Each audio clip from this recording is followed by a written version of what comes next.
Hi, this is Jim. I'm just responding to your recent discussion on anarcho-capitalism. Uh, I liked it. It had a lot of good points, but I took the defenders of anarcho-capitalism with a grain of salt. It seemed rather utopian to me. Uh, that is, that like a lot of systems, communism, any sort of religious run system, theocracy, that it seemed really it worked good on paper, but I just couldn't help but feel that it wouldn't run that way in real life, run the way they seem to think it would in real life. Uh, for one thing, I think the transition from our current system to an anarcho-capitalism capitalist system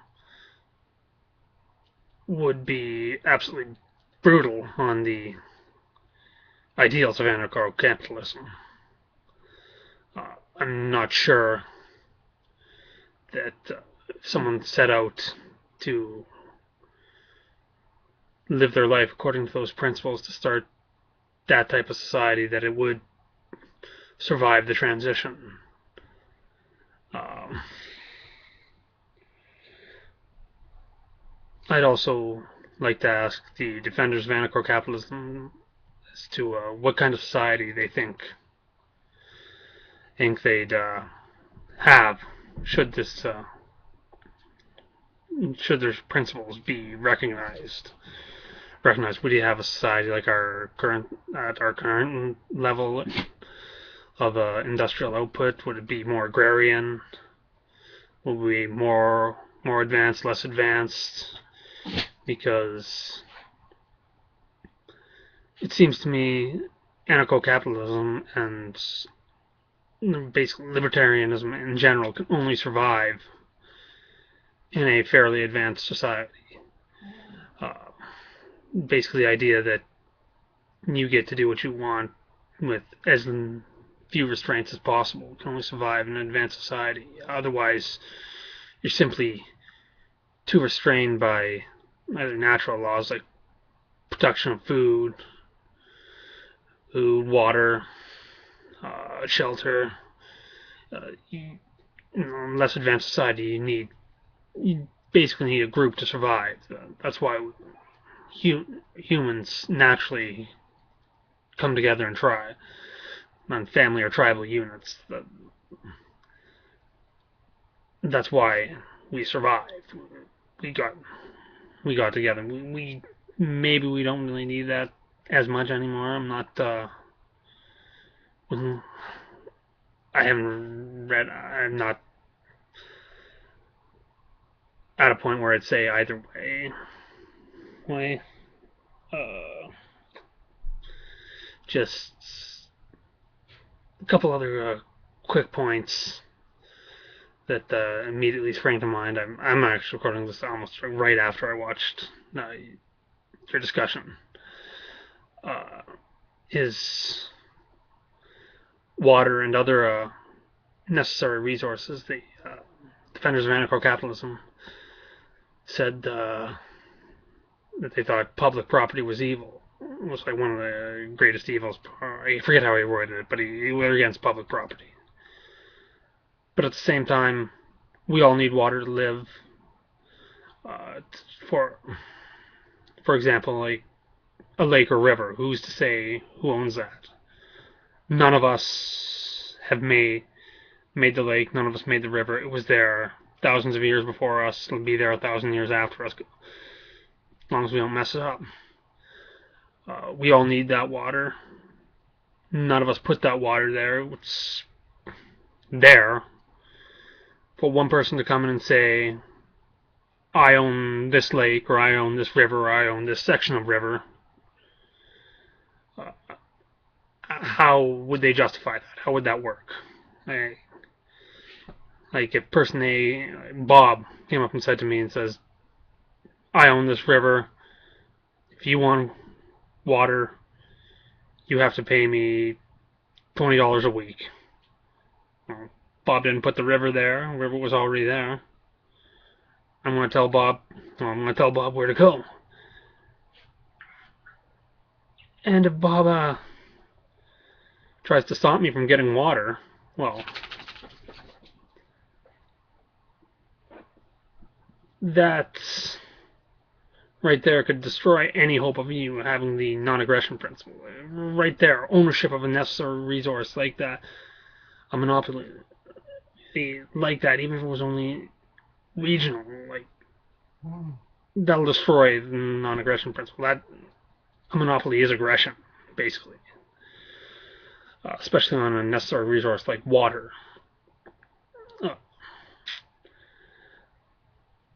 I don't have any children, but recently my brother did, and we haven't have a niece. We all love her to death, and if it came down to it, like watching her die of thirst or basically killing somebody to get the water, well, I'm not going to be happy about it, but it's not. I'm not going to debate it too long either.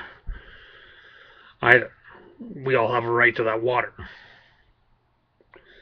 Uh, Furthermore, you can look at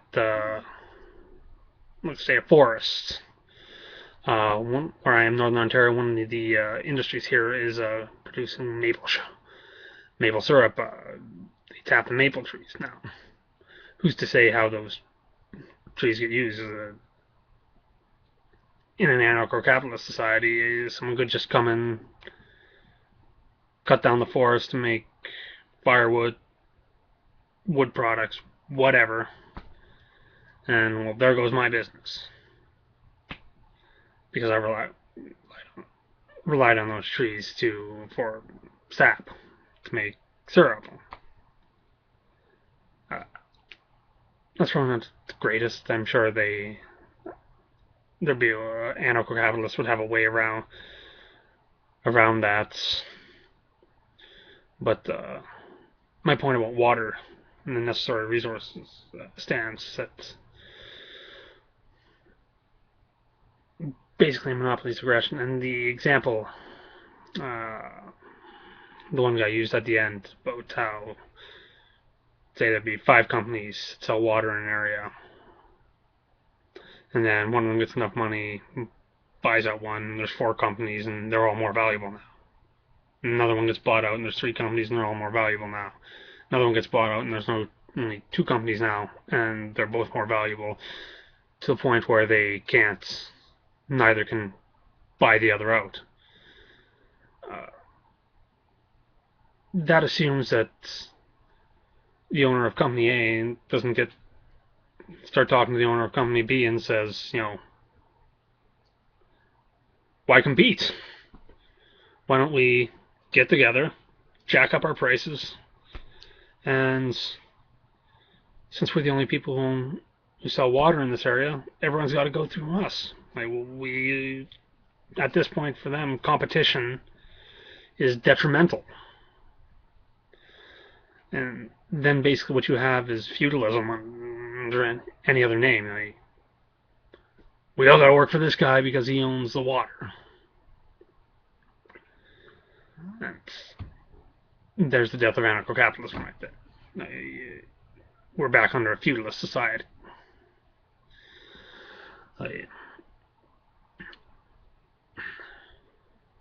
And we've already seen it in our current society. There was, I believe in the 90s, there was a bunch of companies, American, Korean, European, for lysine, I think it was, basically a food additive. They all got together, fixed a price, and basically got together to keep the price of this food additive sweetener high.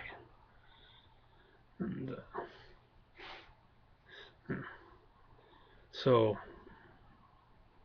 in conclusion, I'll just say, interesting discussion, but I'm still not convinced anarcho-capitalism is the way to go. Keep up the good work. I look forward to